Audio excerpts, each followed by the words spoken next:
Hey everyone, Harry here to talk about the state of play in the nation's capital, where since late last week, there have been federal law enforcement agents of various agencies patrolling the streets and 600 to 800 National Guard, the National Guard Force of Washington, also assisting in the federal takeover of the city. We've had pictures, really harrowing pictures of a Washington, D.C., nation's capital with agents everywhere, including in very popular corners of the town. There's been a checkpoint, probably unconstitutional, set up at one point on 14th Street, a big thoroughfare in Washington.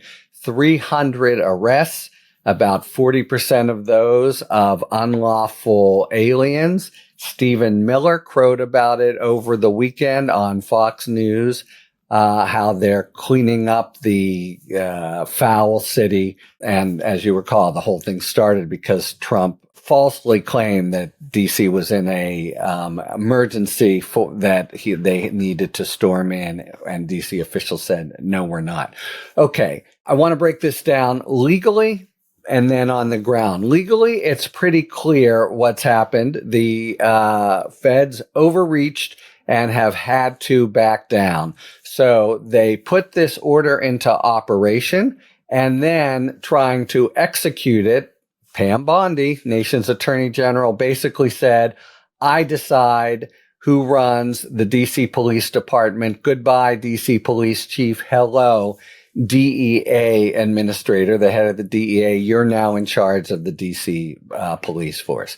That wasn't part of the four corners of the order, and it wasn't certainly what D.C. officials were contemplating, and they rushed into court on Friday.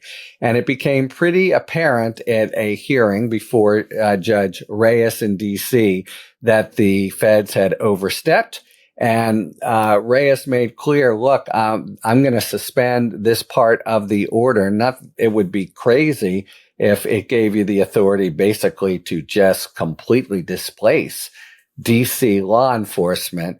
And why don't you guys go out and try to work out a deal? And the feds getting the hit, the administration went out and came back and said, okay, notwithstanding, Pam Bondi's characteristically chest-thumping assertion of I'm in charge and federal power, they saw the writing on the wall and reached a deal where, okay, you're right. The D.C. police chief remains the D.C. police chief. The DEA goes back to their Washington bureaucratic headquarters. But still, under the terms of the agreement, the administration is able to call on the D.C. police to assist them in this emergency, and they shall, in the words of the statute, provide the services that the feds are asking for. So the basic overreach has been corrected, but many other details remain, and the same judge is going to hold a hearing on their legality in the next few days. So that's the legal state of play.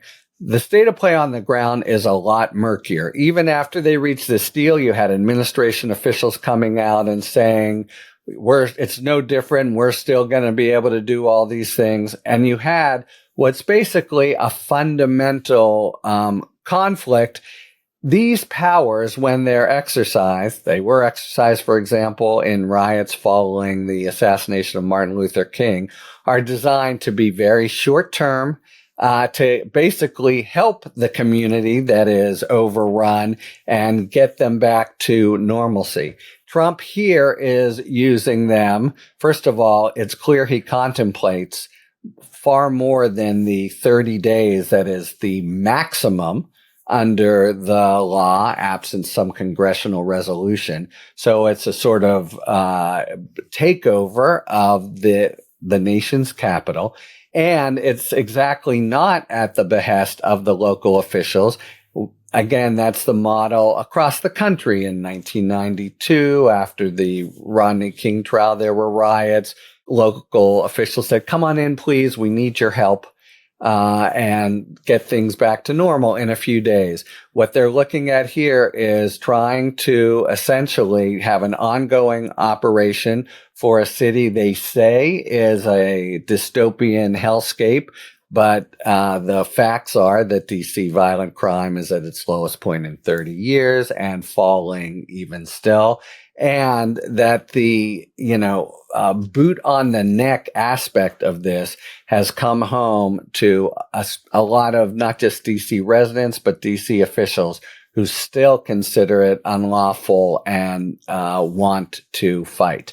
So on the ground, first, I mentioned there was this checkpoint on 14th Street. Let me say, it's almost certainly unconstitutional. You may not just do a checkpoint of drivers if you don't have reasonable suspicion, except in very narrow circumstances, like an escaped criminal or there are a few circumscribed exceptions, but the Supreme Court has ruled that it can't be done.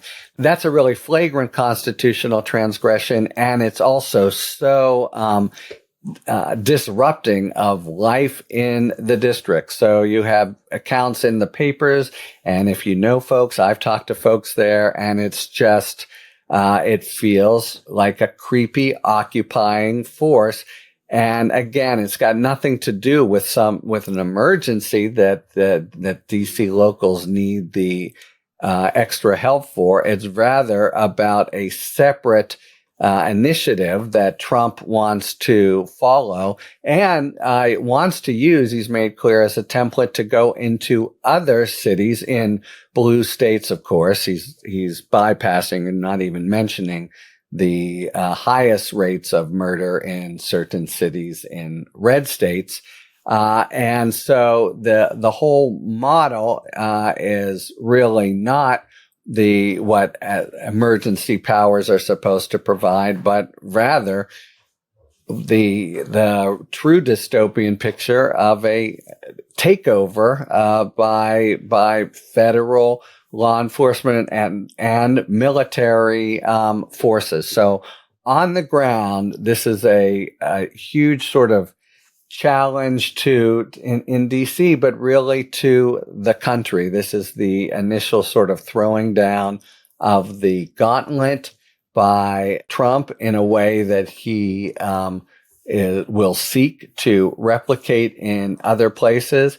And we're not looking at the sort of righting of a ship that in different cities that is out of control. It's rather just coming in and doing what authoritarian governments do, take over. So the pictures that you've seen from the last weekend, we also had, Stephen Miller on Fox News talking about the arrests of unlawful immigrants.